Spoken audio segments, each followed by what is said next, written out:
Subscribe to Film Companion for your film fix. Hit the bell icon so you never miss an update. Hi, my name is Anish John. I'm a sound designer. I've worked on films like Pari, Trapped, Newton, Bhoot, Sky is Pink, Lal Kaptan, and today we are going to talk a little bit about sound design.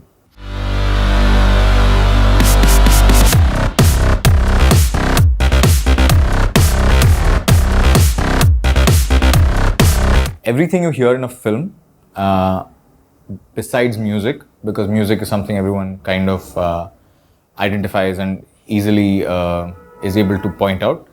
Everything other than music that you hear in a film contributes to sound design, which includes dialogues, effects, Foley, everything else that you hear is basically sound design. So my job as a sound designer is to ensure that the sound design is smooth, it's not distracting, it contributes to the experience of watching the film and transports the audience into that world that we're trying to create through sound. So the essential difference between a dub track or an ADR track, as we call it, and sync sound or location sound, as we call that, is basically ADR and dub tracks are recreated in the studio. Location tracks or sync sound tracks, as they call it, we go on to location on shoot on the set and we try and record it there. Then we bring it back into the studio, we edit it, clean it, and make sure it's audible and there's clarity, and then we put it onto the film. If, for example, there are some unusable bits in the soundtrack that we record on location, we come back into the studio, patched up those little bits, and then we try and make it seem seamless. So when Bhanu shared the script with me, it had a lot of sequences which had rain in it. So when I discussed this point with him, I told him that, if you have rain in every single scene, one scene followed by the other, it'll just get exhausting to the ears. It'll just become like white noise and it'll not add any texture or emotion for the viewer. So what I suggested we do is instead of, and also practically it would be difficult for us to record sound on location because it'd just be noisy all the time and we'd have a rain machine going. So for that one reason, I wanted to not shoot with rain.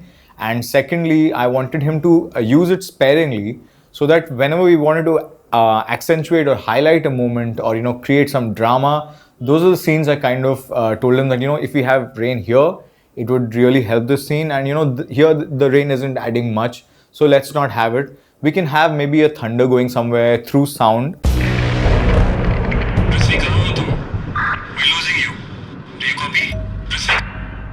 Rather than, showing it visually. So thunder and lightning and stuff like that, we can add through sound. We don't necessarily have to see it. Because even if you're sitting in a closed space and you hear thunder, you know that it might be, going to rain or something like that. So that kind of adds emotion anyway. So you don't necessarily always have to see it. So sometimes you can just imply it through sound. So as a sound designer, what I prefer to do is for people like filmmakers to get in touch with me from the scripting stage. I like to be involved in the basic process right from the time that the script is developed, and I try to collaborate with the filmmaker right from that stage so that I can give inputs to the filmmaker so that it can be incorporated at the idea level, because it's more flexible at that stage because you can be collaborative. But as opposed to like when the film is edited and it comes to me, it's already the form is already in place and it's difficult to insert things at the last minute. For example, the film I just finished, Bhoot, Bhanu, the director, collaborated with me right from the scripting stage. So I was able to tell him that there are a lot of things in the script that we don't need to explore visually necessarily. We can just imply it through sound and convey that emotion and feeling to the audience through sound rather than, we don't have to necessarily see everything. So he was able to, use that feedback that I provided in the script, and once it's included in the script, it's easier to execute because you have, you can plan it better, you can decide what to do and what not to do on shoot, and then that really helps us in the post-production process. So I like to be involved right in the beginning, right at the scripting stage. So there was a film called Blue Mountain that I worked on a few years ago. That film came to me after it was edited and everything was in place. So when I saw the rough cut, or I think it was the first cut of that film, I felt like there were elements in that. If it was shot differently, we could have focused more on certain things and we could have enhanced them through sound. And so I just felt like I was limited to the edit, and we couldn't change that too much because the footage had already been shot and it was already in place, and we had to stick to that structure.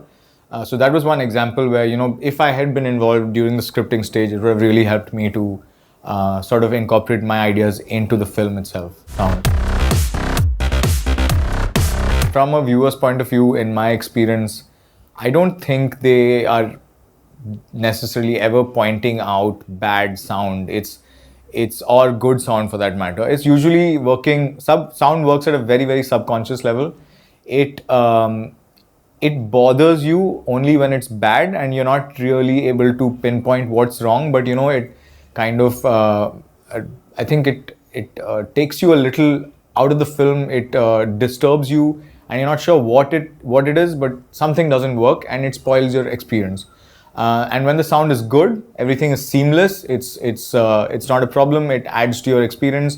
You're able to enjoy the film a lot more. You might not necessarily be able to identify what in the soundtrack is working, but emotionally it works. And that's what we try and do, to try and not draw your attention to any specific aspect of filmmaking. We want the viewers to just experience the film as a whole and not be distracted by anything. For example, poorly recorded dialogue you'll find that the audience is struggling to hear what the character said, and the information that we're trying to convey won't be conveyed properly, and that distracts the audience and pulls them out of the experience of watching the film. A film that I worked on which was very challenging for me was Trapped, because Trapped is about this one individual who's stuck inside an apartment in Bombay. While we were shooting on the 30th floor of an apartment, of a building. And it was very challenging to, convey the claustrophobia or the fear in the mind of the character to the audience, because, we didn't want the apartment to sound too noisy, as it wasn't real, because every place in Bombay is super noisy. But we wanted, to bring about the fear in his mind, and the traffic would just normalize that fear. Watchman!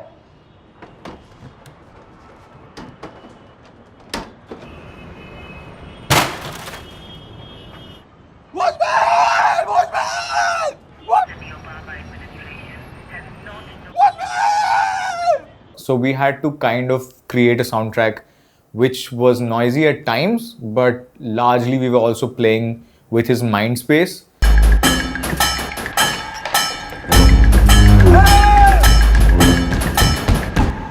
So there were times when we had to keep it very bare and try and penetrate his mind and see what his psychology at that time is. What is he feeling? He's stuck all by himself. So how do you recreate that for the audience, and how do you make the audience feel that fear?